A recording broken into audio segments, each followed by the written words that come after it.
الحمد لله الذي هدانا لهذا وما كنا لنهتدي لولا أن هدانا الله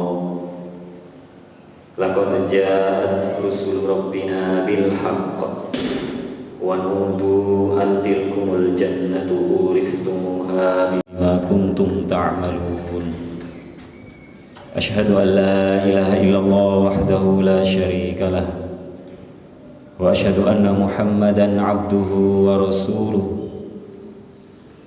اللهم صل وسلم وبارك على نبي الكريم نبينا وحبيبنا وشفيعنا وقدوتنا محمد وعلى آله وأصحابه ومن تبعهم بإحسان إلى يوم الدين.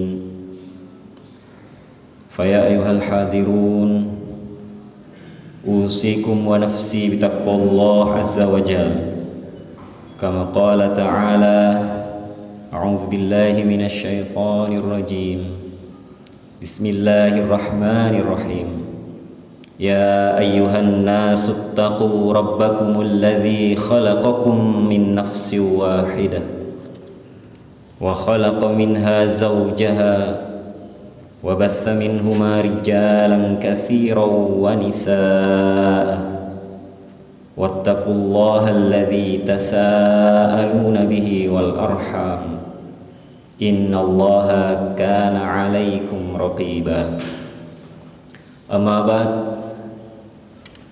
Para hadirin jemaah salat sidang Jumat yang dimuliakan oleh Allah Subhanahu wa taala. Pada kesempatan yang sangat mulia dan penuh barokah ini, tidak bosan-bosannya setiap hari Jumat khotib berdiri di atas mimbar untuk menyeru, mengajak dan mengingatkan kita agar senantiasa meningkatkan kualitas keimanan dan ketakwaan kita kepada Allah Subhanahu wa taala. Di samping itu kita tidak lupa untuk senantiasa memanjatkan syukur atas karunia yang begitu luas, begitu dalam yang Allah berikan kepada setiap hambanya. Dan sebagai bentuk untuk menyempurnakan rasa syukur itu, tidak lupa pula marilah kita pada hari yang penuh dengan rahmat Allah ini untuk mengirimkan doa-doa terbaik kita kepada kedua orang tua kita, baik yang masih hidup maupun yang sudah tiada, kepada kakek nenek kita, leluhur kita, buyut-buyut kita, termasuk juga para guru-guru kita. Karena tanpa peran dari beliau-beliau semua, maka niscaya kita semua tidak akan bisa menjadi manusia seperti hari ini. Masyiral muslimin, sidang sholat Jum'ah yang dimuliakan oleh Allah Subhanahu wa ta'ala. Dalam Al-Quran, Allah banyak sekali mengkisahkan kepada kita tentang bagaimana cara, bagaimana metodologi agar kita berhasil mendidik generasi muda penerus agama ini.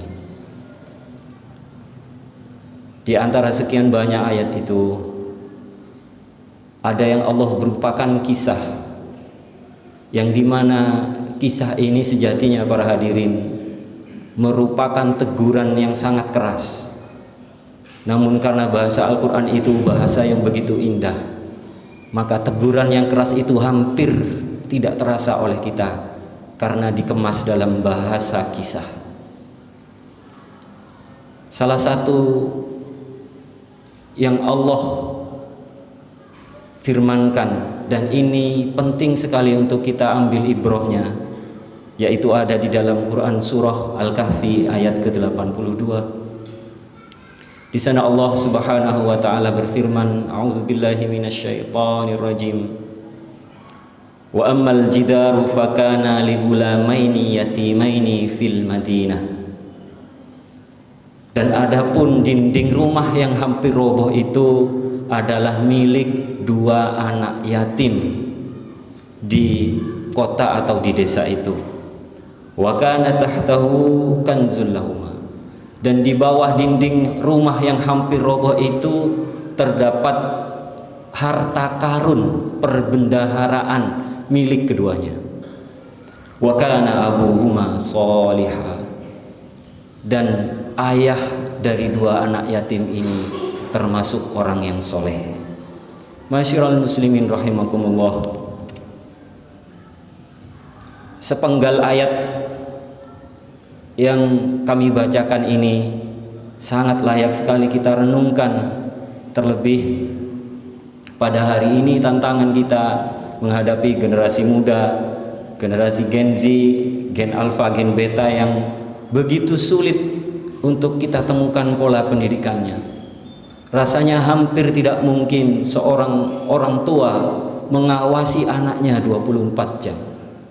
Rasanya hampir sulit sekali mendidik generasi yang hidup di zaman ini. Maka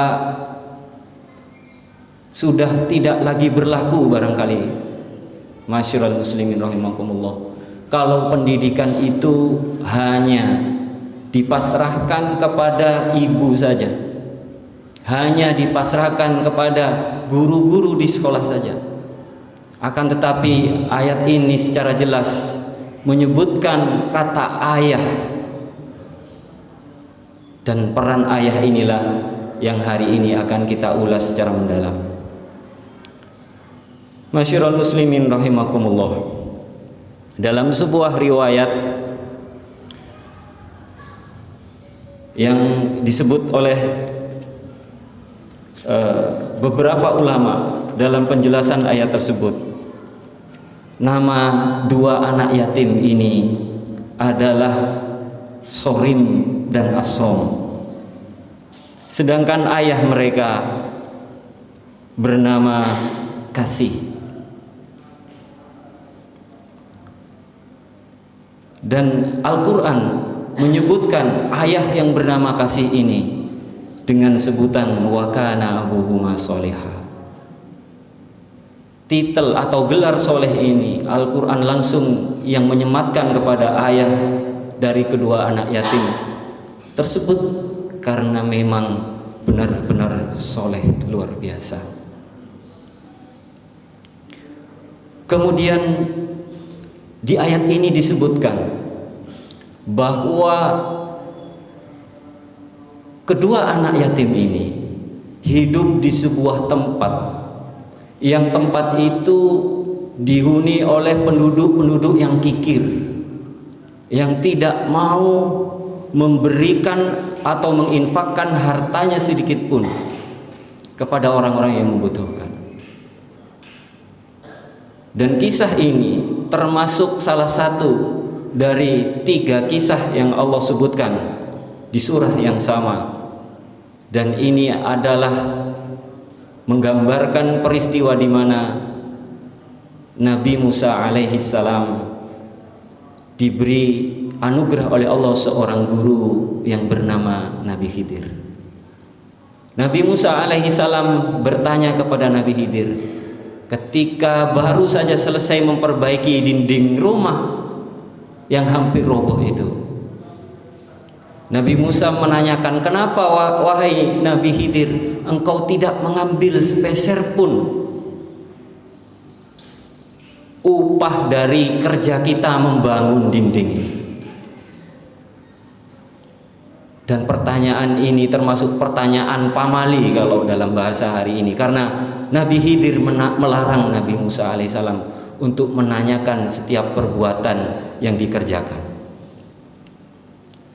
Dan ketika Nabi Khidir menjawab pertanyaan ini, dan ini adalah titik pisah antara guru dan murid, yaitu Nabi Khidir dengan Nabi Musa alaihissalam, dan jawaban Nabi Khidir ini Allah abadikan di dalam Al-Quran. Wa ammal jidaru fakana li gulamaini yatimaini fil Madinah. Kenapa Nabi Khidir alaihissalam mau memperbaiki dinding rumah yang hampir roboh itu? Karena rumah itu adalah milik anak yatim yang wakana tahtahu kanzul lahuma, yang di bawah rumah itu tersimpan perbendaharaan harta karun yang sungguh berharga. Beberapa riwayat mengatakan bahwa yang dimaksud perbendaharaan ini adalah emas dan perak. Riwayat lain mengatakan bahwa yang dimaksud pembendaharaan yang begitu berharga ini adalah harta dan juga berupa suhuf, lembaran-lembaran yang berisi tentang ilmu. Dan wakana abuhuma solihah, dan adapun ayah dari dua anak yatim ini adalah termasuk orang-orang yang soleh. Ma'asyiral muslimin rahimakumullah, dikatakan bahwa ayah dari dua anak yatim yang bernama Kasih ini wa kana minal atqiya, beliau termasuk ke dalam golongan orang-orang yang bertakwa.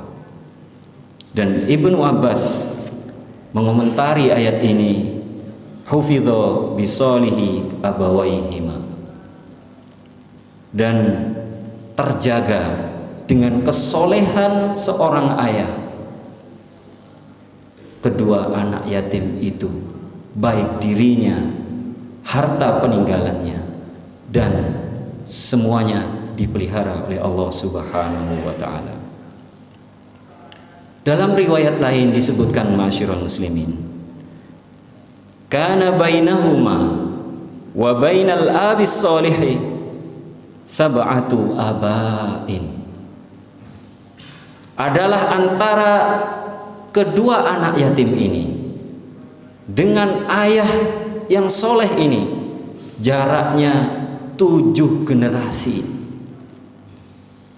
Masyiral muslimin rahimakumullah, kita bisa membayangkan ternyata kesolehan seorang ayah menjadi garansi atas keberlangsungan generasi penerus yang baik yang dijaga oleh Allah meskipun ayahnya sudah berkalang tanah. Doa seorang ayah yang soleh tembus sampai 7 turunan, sebagaimana ditafsirkan di dalam ayat ini. Oleh karena itu, ma'asyiral muslimin rahimakumullah, ini sungguh menjadi pesan yang begitu berharga bagi seorang ayah yang barangkali hari ini para ayah sedang sibuk mencari nafkah untuk keluarganya.